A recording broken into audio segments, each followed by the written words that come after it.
Let's start with real estate, real property, and strip every defect away from it. Because I really think the interesting discussion here is how Bitcoin demonetizes real estate. Let's say you had a piece of commercial real estate. Maybe it's a $2 million warehouse. That's a 100 Bitcoin building as of right now. I happen to pull out a genie in a bottle and says, Michael, I'll give you infinite wishes. So I start casting magic spells to fix the defects in my warehouse. What's the first defect? The warehouse has got a finite life. After 100 years, the warehouse is going to fall down or rust. It's got a problem there. So I say to the genie, why don't you make the building last forever? Like literally immortal. Fine. The building is immortal. Now, the second problem is buildings are prone to damage. So I say to the genie, make it indestructible. No problem. When I made it immortal, I also made it indestructible. So it doesn't matter how often it gets rained on, and if it gets struck by lightning or crashed into it or exploded, it's not going anywhere. Indestructible, immortal building. The insurance goes away if the building is indestructible. Remember, the building was worth $2 million, 100 Bitcoin. Generally, a building that will last forever, that you can't destroy, is more valuable. Now the issue is the building has maintenance fees. There are all sorts of fees normally on an ordinary building. And if I have a building, I have to paint it. That goes away. No repainting, no changing out the roof, no caulking, no fixing cracks. If the maintenance cost of the building goes away, then it's worth even more. Oftentimes, maintenance fees could be 1, 2, 3% of the commercial value of the building. So if you pay 3% of the value of the building for the next 100 years, that's 300%. If I took it to zero, building is worth more. That's good. So the genie basically makes it a low maintenance or zero maintenance building. What else drives down the value of the building? Property taxes. There's some kind of property tax. Those taxes can range from 10, 20 basis points a year to 250 basis points a year. In Florida, the property tax on a building that's held as a residence is 200 basis points a year. The $10 million building costs you $200,000 a year to hold it. That's another form of maintenance. So I say to the genie, make the property tax go away.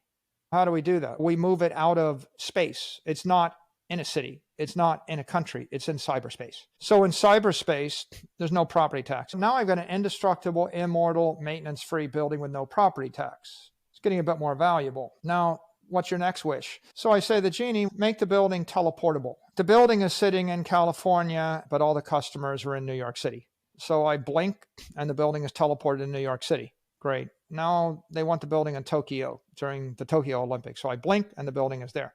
If I can instantly teleport the building anywhere, that would be better building. I've just upgraded the property a bit more.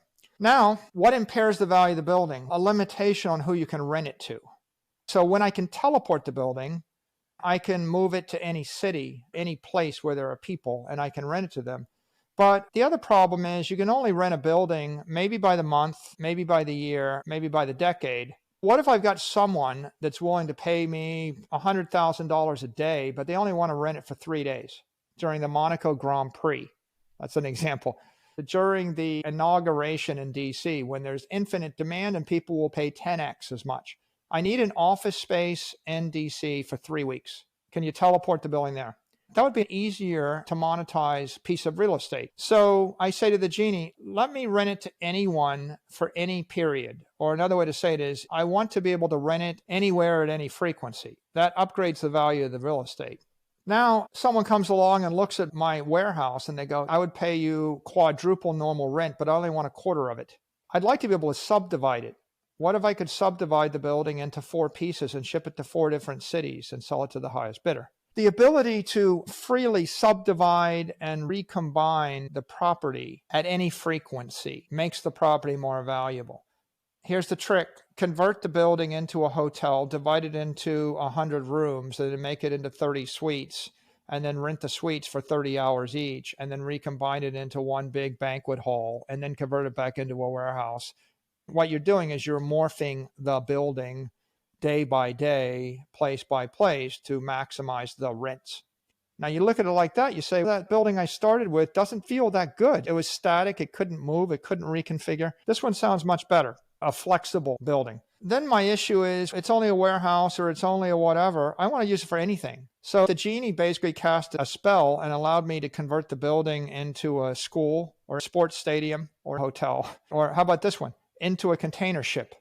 People don't want hotels. They want container ships that carry natural gas right now. It'd be a lot more valuable if my real estate could become a different form of property. If you can use it for anything, that's a big upgrade. The other thing you want with any property is you want to upgrade it over time. Like I've got 10 acres and it's a parking lot. It's worth X, but what if I could develop a 1,000-story parking garage on top of the same acreage? I could develop a 1,000-story building on it. So my property would be a lot more valuable if I had the right to develop it. Now, who controls that right? It's your neighborhood, your precinct, your city, your state controls your right. But if I had property in cyberspace, I would have no limitations on my ability to develop it. You might say to me as an engineer, what's the right of selling a 1,000-story building when the tallest building that any architect has built anywhere in the world is 150 stories? I would say this century. What about next century when we have adamantium steel or some new construction technique? Do you really believe that the tallest building in the year 2022 will remain the tallest building in all of humanity for the next 1,000 years? The ability to sell the right. Like, for example, I'm the humble parking lot operator, and I'm going to sell you the right as Mr. Developer to the 100 stories above my parking lot, and you're going to give me money today, even though you know it will take you 10 years to find a buyer for those rights. Maybe it will take you 30 years. Maybe you will die and you will pass the rights to the development of the land to your heir, and someone in your family will actually develop that property or develop that right, and they'll make a lot of money. Do those property rights have value? Ask the people that own the property rights to Michael Jackson music or the Beatles catalog or fill in the blank. Intellectual property rights have value over time. So will property rights. Now, the funny thing is we talk about property rights. I just gave you property rights. How many people have managed to sell their property rights? Not often, because we never thought of them that way. I think the next defect is right now, real estate in the physical world is upgraded with tractors and machines and steel and electricity and material. But what if I could upgrade the property using computer chips? If I look at the efficiency of a computer chip, they've improved by a factor of 1,000,000 over the past 10 to 20 years. But if I look at the efficiency of construction cranes in New York City, they have not improved by a factor of 1,000,000 in the past 20 years. So clearly moving into the computational domain for development out of the physical domain is a way to upgrade the value of the property. And that's another really nice thing about digital property versus physical property. All of those are upgrades, but then the genie says to me, I got an idea for you. I'm going to make your property invisible to those who would do you harm. What is the definition of privacy? One definition of privacy is my property is invisible to those who would do me harm and available to my friends and family. See, think about walking down the street, seeing a wall, and you see the sign private property. It's not private to the family of the owner. It's not private to the friends of the owner. It's private to the criminals with guns outside the fence that might want to jump the fence and do you harm. The ultimate private property, though, is property that's so private that no one can do you harm, whether they're a criminal or they're a competitor. They could be a corporation that wants your property. It could be a government or state actor. If you did have a 100-story indestructible shining building in the middle of a city, don't you think that people in the city would start staring at the building and resenting the person that owns that? So making it invisible or just making it go away. I don't want to own a perfect piece of property in the middle of a city where there are malefactors that would do me harm. I want the property to be in the middle of the Milky Way nebula where no one can see it, no one can get to it, and no one will resent the fact that I have it. That is what privacy is. So the genie gives me privacy to my property and they upgrade the value of the property. What would you rather have? The skyscraper in the middle of the capital of a hostile nation state, or the equivalent skyscraper somewhere in the ether that's just as useful to you? The mythical Brigadoon, the magic city, the emerald city, over the horizon, over the rainbow. It's good for you. We have other phrases for those. Sometimes we call it heaven. Sometimes we call it paradise. That's what private property really means. We haven't gotten rid of all the deficiencies in property. I think I'd ask the genie to allow me to buy and sell the property at no fee or 5 basis points. Make it possible to transfer it at 0. You can transfer Bitcoin on chain or on the Lightning at numbers that are either anywhere from 10 basis points to 1 basis point, and on Lightning less than 1 basis point. So that would be nice. No one's got a cartel on fees. Make the genie get rid of the oppressive transaction fees. I want my property to be unconfiscatable. If you own a farm outside of a city and the city wants an airport, they can seize your farm by eminent domain. They can buy it at the rate they want to pay. And if you don't want to sell it for that amount, they can just pass a law taking it, and they can pay you whatever they want. And in a war, they're going to take it for nothing. They'll just declare it's a war, and they'll say you have to give it to the public for the public good. And in peacetime, they'll take it for whatever they want. And maybe they'll take it for their road, and maybe they'll take it for their airport, maybe they'll take it for their public park, or maybe they'll just take it because they don't like you. Maybe you're the wrong religion, or the wrong color, or the wrong shape, or the wrong look, or you've said the wrong thing. Everything that I've said before to the genie, it still doesn't solve this problem. Assuming that they get past your other defenses, like the fact that you can teleport it anywhere and it's private, then how do you make it unconfiscatable? You still have the option to keep it. If you actually put title to the property in your head as opposed to anywhere else, then it does become unconfiscatable. It can't be seized. I'm not done with that genie. As I pointed out before, the idea of teleporting it is not just teleporting it in space, but also moving it through jurisdictions. Different jurisdictions put different restrictions on it. So I want the property not to be able to be impaired by developmental restrictions. And anything physical, by definition, can be impaired. But anything in the cyberspace, you have a decent opportunity to keep it from being impaired simply by moving it. I talked about renting it at any frequency. But the other right you have with property is to mortgage it, to actually borrow money against it. When I have a building in the state in Atlanta, I can mortgage it to banks that do business in Atlanta. But if someone offers me a better mortgage, if they offer me a mortgage at half the cost, but that is coming from a different nation state, I can't take that mortgage because I can't move the building. When the property becomes flexible, it becomes possible to mortgage it to anywhere, to anyone on earth or in the heavens. Any bank could become the counterparty in the mortgage. But mortgages come in flavors, like generally multi-year, 1 decade, 30 years. What if I wanted to mortgage it at any frequency? So the ability to mortgage to anyone at any frequency is an upgrade. What if I just wanted to borrow some money for the next 30 seconds? Now, why would I want to do that? Here's a practical example. I want to actually borrow money against my property, and every month someone offers me a lower cost, better offer. So I just move it. 1 month I've mortgaged it to a bank in Singapore. Another month I've mortgaged it to a bank in London. A third month I've mortgaged it to a bank in Atlanta. The fourth month I've mortgaged it to a different type of company. It's a very flexible piece of property, and I can move it at any frequency. I'm, in essence, driving down the cost of my capital in the same way that when I rent it at any frequency, I'm driving up the yield on my asset. That makes it a better business. Last idea, I say to the genie, can I just store an entire billion-dollar building in the palm of my hand? What if I could store a 10,000 floor building and I could wear it around my finger?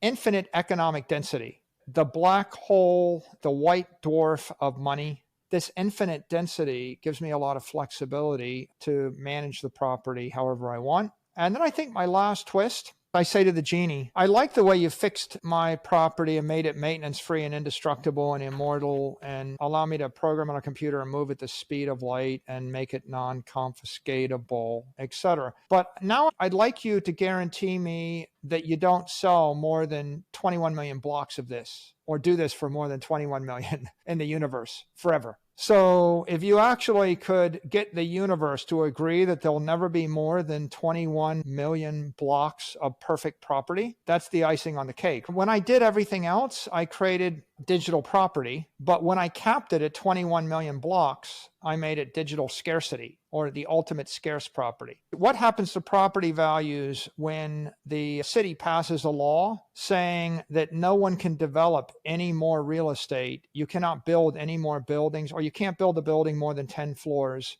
forever in city limits? When you put a restriction on the property development, it drives up the value of all the property within the city dramatically. So here we're talking about putting a hard cap limit on digital property in the universe for all time. That's even much better than 21 million for the next 100 years, or until the administration changes or someone passes a law Or 21 million, but only until the United States of America ceases to be a nation state. That's not quite as good as 21 million forever. What I just did there was I made about 18 wishes to my genie, and each wish removed a defect in the property. Now I've got $2 million to invest. Do I want to own a $2 million warehouse in any city in the world, or do I want to own 100 Bitcoin?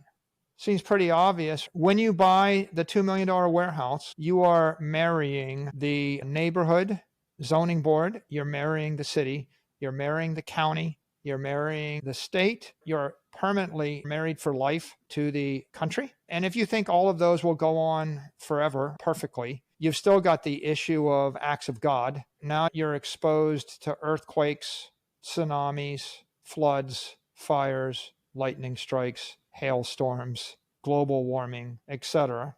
It's pretty clear that commercial real estate was a good idea for property preservation in the 20th century. But in the 21st century, it's an antiquated idea. As the governments and as the society around the property decays, the property itself decays. For example, you wouldn't really want to own the most beautiful building there is in a country where the regime collapses. You could have a luxury hotel, but if the currency collapses and the government collapses, your luxury hotel isn't going to hold its value. So as various nation states collapse, the properties collapse. A great case in point would be to go look at, say, luxury properties in Cuba and look at what happened to luxury hotels and luxury houses in Cuba with the rise of Castro. It kind of peaked in 1960, and then for the next 60 years, all those properties decayed. In another 40 or 50 years, whatever beauty or value that was there is gone because they haven't maintained them and they can't maintain them. And Bitcoin is the opposite of that. Whereas commercial real estate peaked at different points in different jurisdictions over the last 100 years, Bitcoin is now just beginning to come into its prime. Every time a new Lightning wallet is shipped, Bitcoin is upgraded. And every time a new layer 3 app is created, Bitcoin is upgraded. And every time a new miner comes online, Bitcoin is upgraded. And every time a new regulatory guideline is laid out, Bitcoin is upgraded. So Bitcoin is just continuing to improve its property. Real estate is continuing to decay its property. You can see that the only reason a casual investor wouldn't start to shift their allocation of savings from commercial real estate to Bitcoin is they don't understand Bitcoin. If you walked up to the typical real estate investor and say, quick, give me the 18 crippling defects in your real estate, they couldn't name the 18 things I just laid out to you. And I couldn't either before I knew Bitcoin. You don't understand the defects in your property until you see perfect synthetic property or digital property. Just like you don't understand the defects in your currency until you see perfect currency. If you don't understand Bitcoin, you don't know what's wrong with gold. And you don't understand what's wrong with fiat currency really until you understand what's right about Bitcoin. And I think the same is true with property holders. They don't understand what's wrong with their investment until they understand what perfection looks like. And most of them, when they hear Bitcoin, their reaction is just, it's scary, I'm afraid, I don't know much about it, it's too volatile. And their brain shuts off, and that's as far as it goes. As we educate the population on Bitcoin, I think people start to create tables of the 10 defects in real estate versus Bitcoin, and you go, wow, the only thing not to like about Bitcoin is it's new and volatile. But as Bitcoin's volatility decreases over time, loan to value will grow. I think education will cause people to gradually demonetize their real estate and move it into Bitcoin. I think if we switch subjects to the second question you had, which is how does it impact equity? The most vulnerable equity is the equity indexes. Those are things that people buy just to have a store of value without expressing an opinion on a given company. I don't want to pick which of the 500 S&P 500 companies is undervalued. I just want to park my money somewhere. I think Bitcoin there is emerging as a monetary index that you can acquire And you just don't have to express an opinion about a commercial entity. You don't have to be worried about the quality of the management team or the cash flows or regulatory concerns. And so it will tend to demonetize those indexes. If $1 billion gets pulled out of the S&P index and put into Bitcoin, then that's $1 billion of demand for stocks of the underlying 500 companies in the S&P that goes away. As the money gets pulled out of the indexes and the ETFs, then that will demonetize the equities of the underlying constituents.